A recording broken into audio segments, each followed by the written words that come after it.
Hello there YouTube, it's your Webby3, back with another kicking graphic novel review. I just want to say thank you for being patient. I know it's been a lot of comic book videos recently, but, I've been moving, so I just made a huge log of comic book videos that I could upload while I moved, and also worked multiple jobs, and blah blah blah blah. So today, we are looking at Batman, The Heart of Hush, which is technically a Detective Comics book, but they didn't really put that in the title. This is from the original Detective Comics run that ran from 1937 to 2011, and it's written by the legendary Paul Dini. So let's check it out. Let me read you the back of the book. Revenge is a dish best served warm and still beating.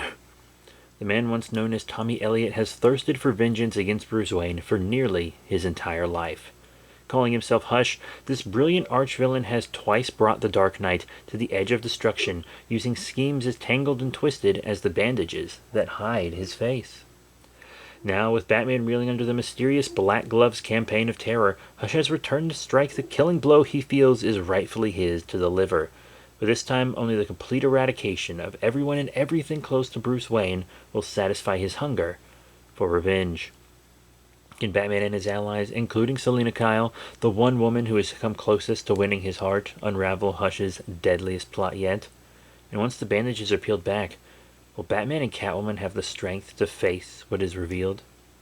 Superstar writer Paul Dini from Batman the Animated Series and Lost, and artist Dustin Nguyen from Manifest Eternity and The Authority, and Derek Fridolfs from Superman Batman present a terrifying tale of one of Batman's greatest foes, exploding from the senses-shattering pages of Batman R.I.P.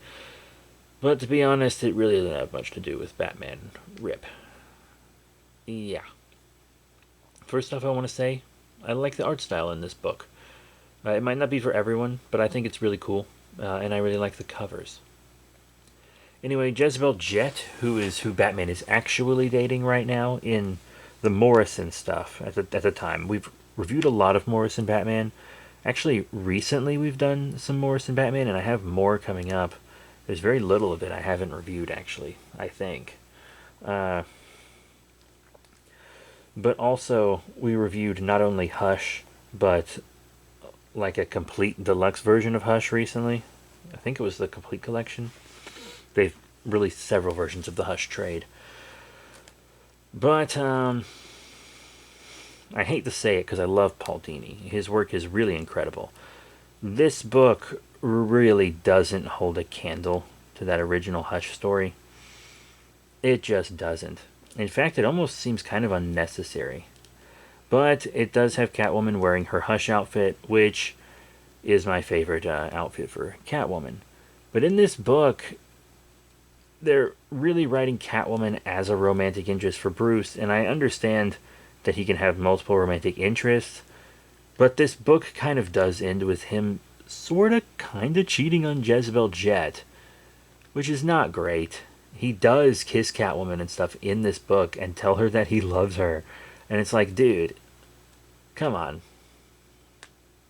Like, maybe telling her you love her and always will is fine, but like, don't make out with her. That's cheating. Like, you're cheating on Jezebel Jet. That's not cool. She didn't do anything to you. But we see Hush watching them, and Hush really, like, so Hush is a doctor. He's like a star surgeon, the best brain surgeon in the world, basically, and he's great at other surgeries too, as we see in the original Hush when he helps Harold and whatnot.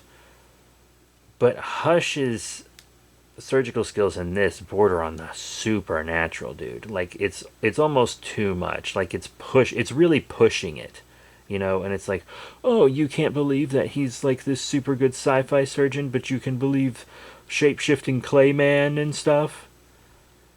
Oh, okay, yeah.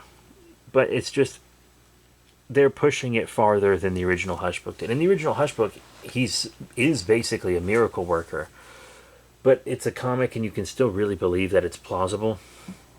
In this, they have Hush turning people into brainwashed zombies and stuff, which is pretty wild.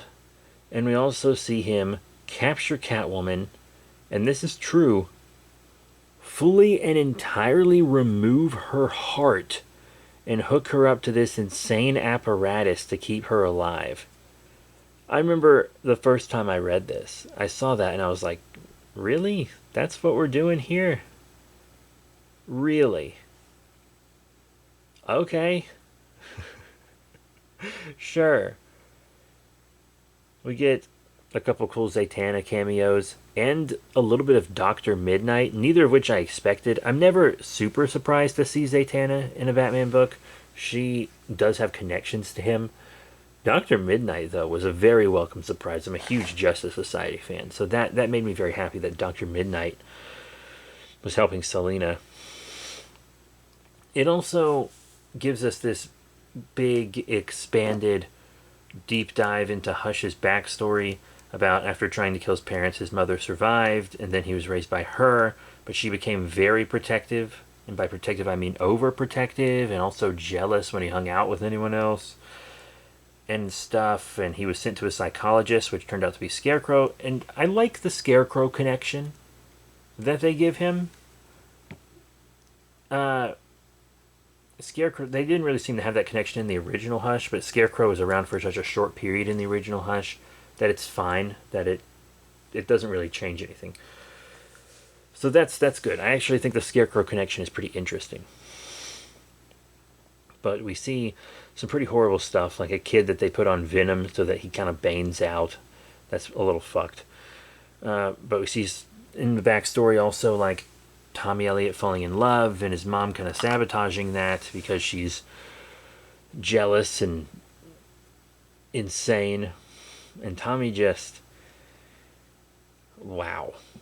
But the thing is, getting to see all these flashbacks to Hush and then all this other stuff, it just doesn't really add anything to me, I feel like. I feel like his parents being perfect would have actually made his descent into villainy even more evil. You know?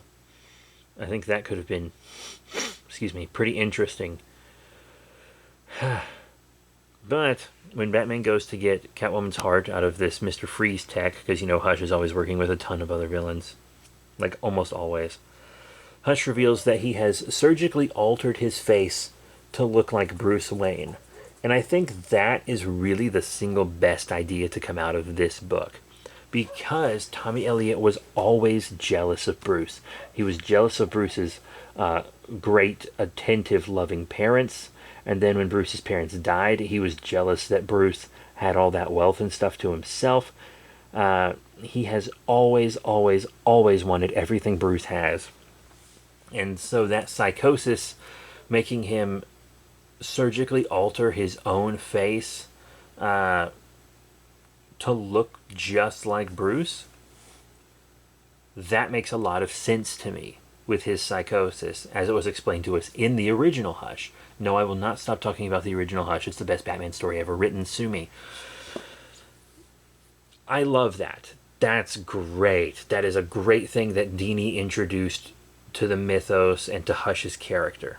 Him looking like Bruce Wayne, and it will come into play a lot in future stories, I seem to remember. I believe it came into play in Batman Eternal, which I still haven't reviewed for some reason, even though it's another one of my favorite Batman stories. Batman Eternal is amazing. Scott Snyder, Greg Capullo, all the fellas, all the ladies, all the folks. But also, sorry if I said, when I was talking about Morrison earlier, I feel like I might have said he at some point. I'm sorry if I did. I meant they. Anyhow, this was very interesting, and it's also a much more believable extension of Hush's skill, where, like, he's insane and crazy enough to cut up his own face while he can feel everything, because he'd probably need his wits about him for that surgery, right? And it just shows what a great surgeon he is, but also if he numbed himself, that would make it harder in some ways too.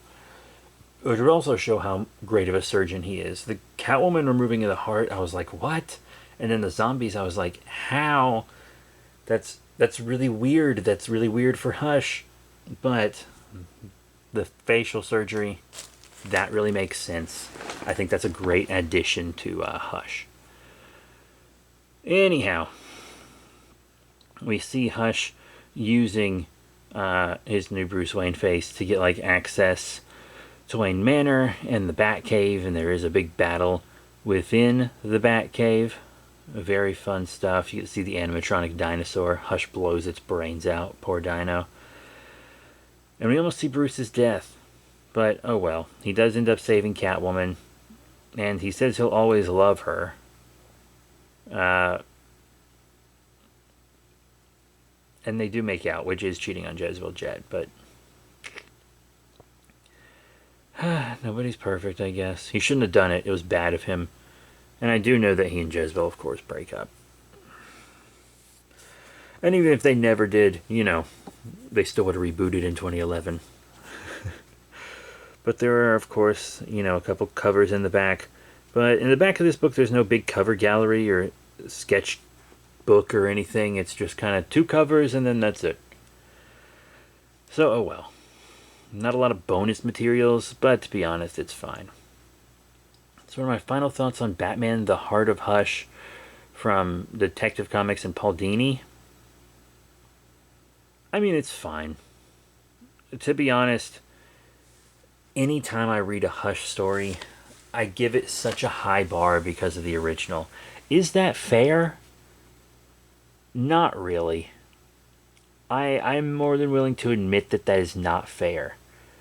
But the thing is, if you're going to keep using Hush, I feel like Hush is a Batman villain, much like the Joker and Ra's al Ghul, where if they're the main villain of a story, it needs to be really, really big. Like, in my brain, those are like Batman's 3 villains that are really elevated. Like the Joker stories, Hush stories, and Ra's al Ghul stories should not only be big stories, but also kind of scarce. Like, when the Joker shows up, it should change the status quo. When Hush shows up, it should change the status quo. When Ra's al Ghul is the main villain, it should change the status quo. We see Ra's a lot just kind of on the side sometimes. But when he's like really going hard against Batman, which he doesn't really do as often, I feel like, at least not in main continuity. I feel like there's much more of an understanding, especially with Damian, and I think Ra's might even be dead right now. I don't know. I'm really not up to date. The last thing I read of Ra's al Ghul, and it was like in 2016. Last thing in continuity, anyway. But, you know, those are like big status quo changing villains. And this book doesn't really change the status quo in any way. It's not super consequential. This is just like a Detective Comics side story that goes on while Morrison's iconic Batman story is going on. And it's just like, okay. It doesn't, it's just not a lot. I don't know.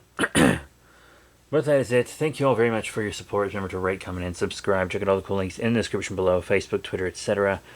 And I'll see you all next time. Bye for now.